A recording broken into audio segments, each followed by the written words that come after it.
কেউ বলতে পারেন যে এই আয়াতের মধ্যে আল্লাহ তো শুধু রাসূলকে আমাদের জন্য আদর্শ বলেছেন, সাহাবায়ে কেরামকে তো আমাদের জন্য আদর্শ বলেননি। অথচ কোনো মুসলমান আহলে সুন্নাত ওয়াল জামাতের অন্তর্ভুক্ত হওয়ার জন্য একমাত্র শর্ত হইল রাসূলের সাথে সাথে সাহাবায়ে কেরামের জামাতকে আদর্শ মানতে হবে। রাসূলের সুন্নতকে যারা আদর্শ মানে আর সাথে সাথে যারা সাহাবায়ে কেরামের জামাতকে আদর্শ মানে তারাই আহলে সুন্নাত ওয়াল জামাত। আহলে সুন্নত কথার অর্থই হইল সুন্নতের অনুসারী। বুঝে থাকলে বলুন তো কার সুন্নতের?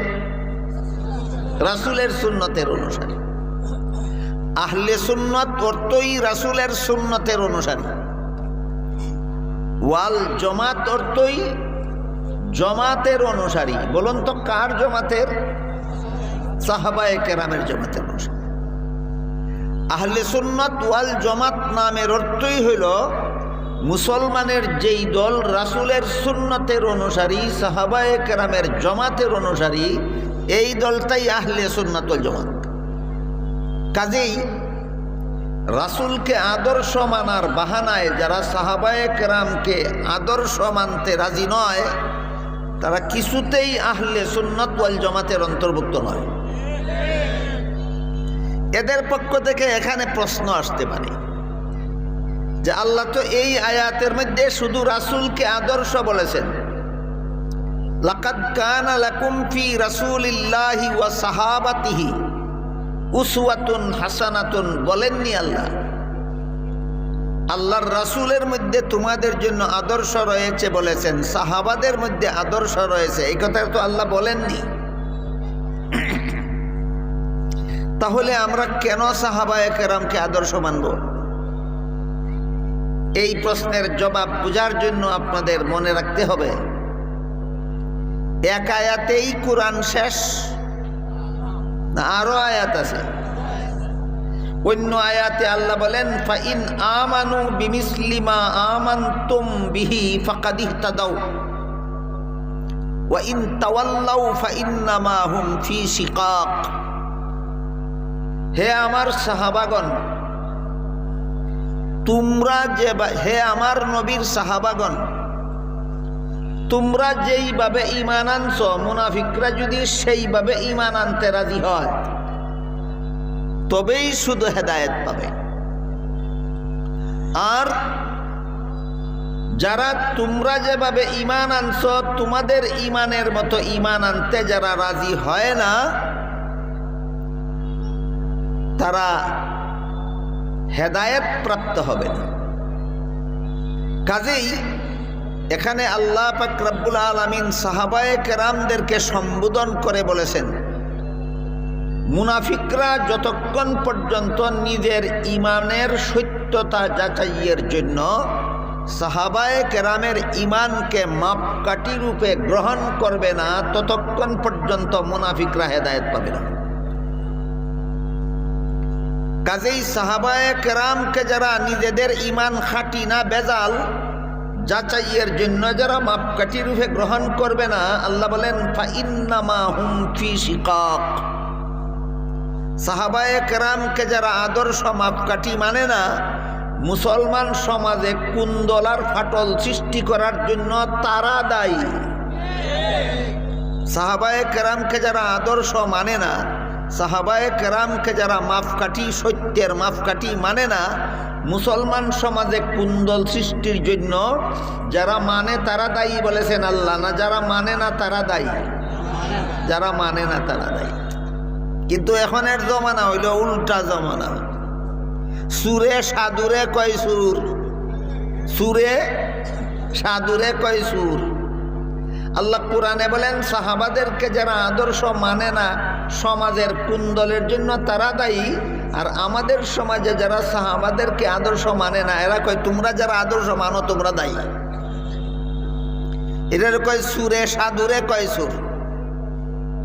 সুতরাং কোরআন এক আয়াতে শেষ না আরো আয়াত আছে?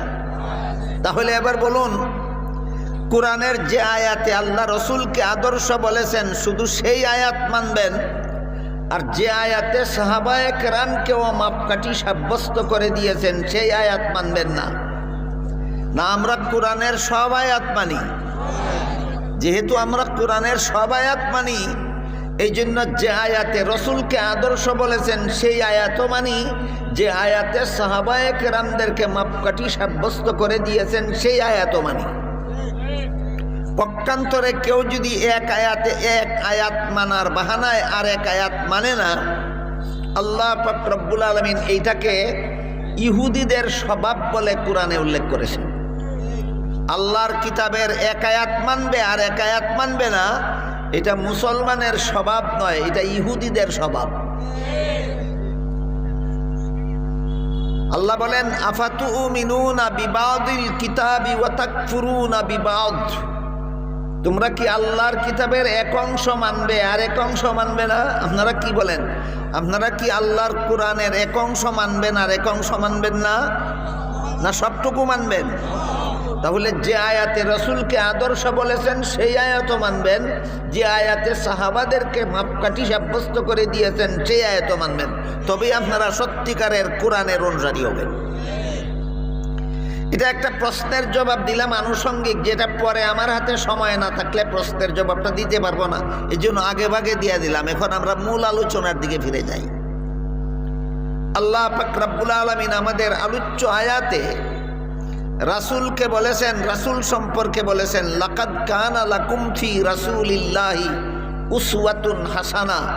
অবশ্যই তোমাদের জন্য আল্লাহর রাসূলের মধ্যে রয়েছে উত্তম আদর্শ। রাসূলের কথা আমরা অনুসরণ না করার জন্য রাসূল আদর্শ না, অনুসরণ করার জন্য। রাসূলের কাজকে আমরা অনুকরণ না করার জন্য তিনি মোদের আদর্শ না, অনুকরণ করার জন্য। তাহলে সারমর্ম দাঁড়াইল, হে মুমিন মুসলমানেরা, রাসূলের কথা তোমাদের জন্য অনুসরণ করা দরকার, রাসূলের কাজ তোমাদের অনুকরণ করা দরকার। রাসূল যেই কথা বলেন তা পালন করো, রাসূল যেই কাজ করেন সেই কাজ করো। যেমন এক হাদিসে রাসূল বলেছেন সল্লু কামা রাআইতুমুনি উসাল্লি। তোমরা আমাকে যেভাবে নামাজ পড়তে দেখো সেভাবে নামাজ পড়ো। তাহলে নামাজের জন্য কে হলেন মোদের আদর্শ? রাসূল আদর্শ। রাসূল যেভাবে নামাজ পড়তেন সেইভাবে আমাদেরকে নামাজ পড়ার আদেশ করেছেন। কাজেই রাসূল যেই কাজ যেইভাবে করেছেন আমরা সেই কাজ সেইভাবে করব, এই জন্য রাসূল মোদের